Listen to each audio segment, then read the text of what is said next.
Saulo, porém, respirando ainda ameaças e mortes contra os discípulos do Senhor, dirigiu-se ao sumo sacerdote e pediu-lhe cartas para Damasco, para as sinagogas, a fim de que, caso encontrasse alguns do caminho, quer homens, quer mulheres, os conduzisse presos a Jerusalém. Mas, seguindo-lhe viagem e aproximando-se de Damasco, subitamente o cercou um resplendor de luz do céu. E, caindo por terra, ouviu uma voz que lhe dizia: Saulo, Saulo, por que me persegues? Ele perguntou: Quem és tu, Senhor? Respondeu o Senhor: Eu sou Jesus, a quem tu persegues. Mas levanta-te e entra na cidade, e lá te será dito o que te cumpre fazer. Os homens que viajavam com ele quedaram-se emudecidos, ouvindo, na verdade, a voz, mas não vendo ninguém. Saulo levantou-se da terra e, abrindo os olhos, não via coisa alguma, e, guiando-o pela mão, conduziram-no a Damasco. E esteve 3 dias sem ver, e não comeu nem bebeu. Ora, havia em Damasco certo discípulo chamado Ananias, e disse-lhe o Senhor em visão: Ananias, respondeu ele. Eis-me aqui, Senhor, ordenou-lhe o Senhor.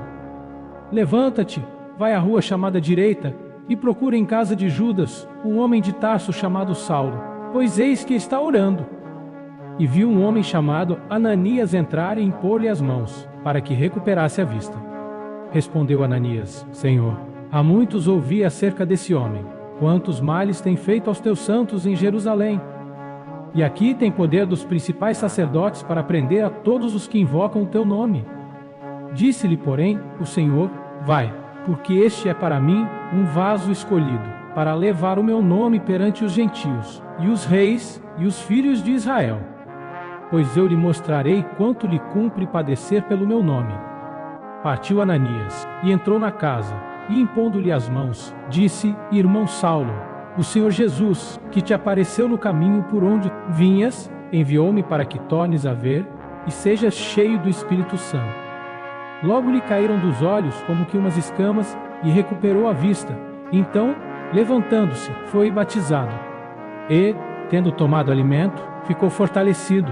Depois demorou-se alguns dias com os discípulos que estavam em Damasco. E logo nas sinagogas pregava Jesus que este era o Filho de Deus. Todos os seus ouvintes pasmavam e diziam: Não é este o que em Jerusalém perseguia os que invocavam esse nome? E para isso veio aqui, para os levar presos aos principais sacerdotes.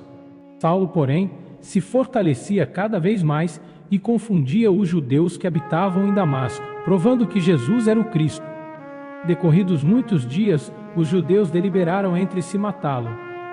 Mas as suas ciladas vieram ao conhecimento de Saulo, e como eles guardavam as portas de dia e de noite, para tirar-lhe a vida, os discípulos, tomando-o de noite, desceram-no pelo muro, dentro de um cesto. Tendo Saulo chegado a Jerusalém, procurava juntar-se aos discípulos, mas todos o temiam, não crendo que fosse discípulo. Então Barnabé, tomando-o consigo, o levou aos apóstolos, e lhes contou como no caminho ele vira o Senhor, e que este lhe falara, e como em Damasco pregara ousadamente em nome de Jesus. Assim andava com eles em Jerusalém, entrando e saindo, e pregando ousadamente em nome do Senhor. Falava e disputava também com os helenistas, mas procuravam matá-lo. Os irmãos, porém, quando o souberam, acompanharam-no até Cesareia e o enviaram a Tarso. Assim, pois, a igreja em toda a Judéia, Galiléia e Samária tinha paz sendo edificada e andando no temor do Senhor, e pelo auxílio do Espírito Santo se multiplicava. E aconteceu que, passando Pedro por toda parte, veio também aos santos que habitavam em Lida. Achou ali certo homem, chamado Enéas, que havia 8 anos jazia numa cama, porque era paralítico.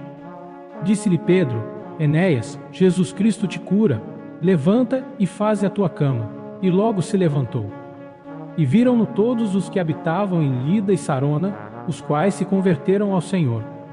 Havia em Jope uma discípula por nome Tábita, que traduzido quer dizer Dorcas, a qual estava cheia de boas obras e esmolas que fazia. Ora, aconteceu naqueles dias que ela, adoecendo, morreu, e tendo-a lavado, a colocaram no cenáculo.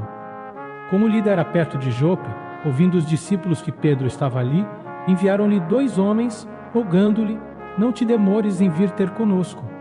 Pedro levantou-se e foi com eles. Quando chegou, levaram-no ao cenáculo, e todas as viúvas o cercaram, chorando e mostrando-lhe as túnicas e vestidos que Dorcas fizera, enquanto estava com elas. Mas Pedro, tendo feito sair a todos, pôs-se de joelhos e orou. E voltando-se para o corpo, disse: Tabita, levanta-te. Ela abriu os olhos e, vendo a Pedro, sentou-se. Ele, dando-lhe a mão, levantou-a e, chamando os santos e as viúvas, apresentou-lhe a viva. Tornou-se isto notório por toda a Jope, e muitos creram no Senhor. Pedro ficou muitos dias em Jope, em casa de um curtidor, chamado Simão. Atos, capítulo 9.